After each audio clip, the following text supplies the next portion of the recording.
Magandang araw po mga boxing fans natin dyan. Kumusta po? Boxing update po tayo, no? Cuadro Alas Casimero versus Luis Pantera Neri, ang bad boy ng Mexico. Posible nga ba mga idol? At ito ang pag-uusapan natin. At grabe mga idol, hiningi ni Casimero ngayon sa kanyang promoter na labanan ni Neri si Casimero. Kumbaga dito sa featherweight division mga idol na maglaban ang dalawa. Pareho pong nasa pangangalaga sila ni Kamida mga idol, ang kanilang promoter, na sinabi nga ng ating mga kababayan ngayon maganda ang maglaban itong dalawa dahil parehong agresibo at parehong ding kampiyon. So itong si Casimero, former 3 Division World Champion. Ito naman si Luis Neri, former 2 Division World Champion. Kaya ito ang magandang laban daw ayon sa ating mga boxing fans.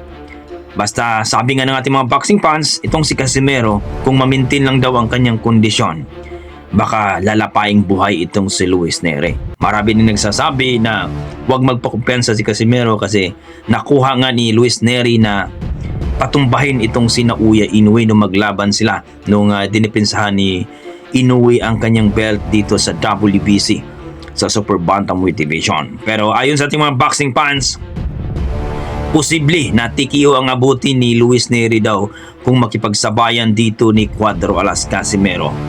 So kung babasihan natin yung laban ni Casimero, yung huling laban niya dito sa isang hapon na binasag ang mukha nito, na talagang 5 rounds pa lang mga idol ay wala na. Talagang TKO at kawawa. Naawa pa nga si Casimero dito sa kanyang kalaban na hapon. So talagang maganda ang kondisyon ni Casimero, maganda ang kanyang pinapakita. So nabura na yung talo niya dito kay Kiniski Kamida na wala namang ginawa kundi tumakbo lang ng tumakbo. So ito yung magandang laban mga idol, Casimero versus Luis Neri, bago daw ilaban itong si Casimero dito kay Naoya Inoue. So magandang laban yan mga idol. Kung baga itong si Luis Neri, nakuha niyang pabagsakin itong si Naoya Inoue. So kung hindi magpakumpiyansa itong si Casimero, kasi baka din matikiyo siya dito ni Luis Neri. Pero naniniwala ang ating mga boxing fans na itong si Luis Neri, easy fight lang ito ni Casimero basta maganda daw ang kanyang kondisyon. So magandang laban ito mga idol, kaya inaabangan ito ng ating mga boxing fans.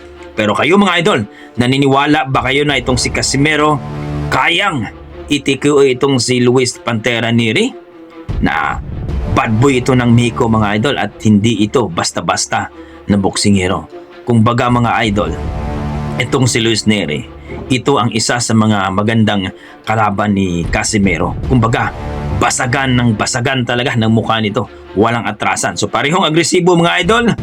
So sa tingin nyo, sino kaya ang gagapang sa dalawang ito mga idol na parehong agresibo pagdating sa laban? At ito ang exciting panoorin din ito mga idol, Casimero versus Luis Neri. So kayo mga idol, ano masasabi nyo dito? Luis Neri versus Casimero, magandang laban ba ito? Sino kaya ang gagapang dito? Okay, hanggang dito na mga idol. Maraming salamat at ingat po kayo lagi at God bless.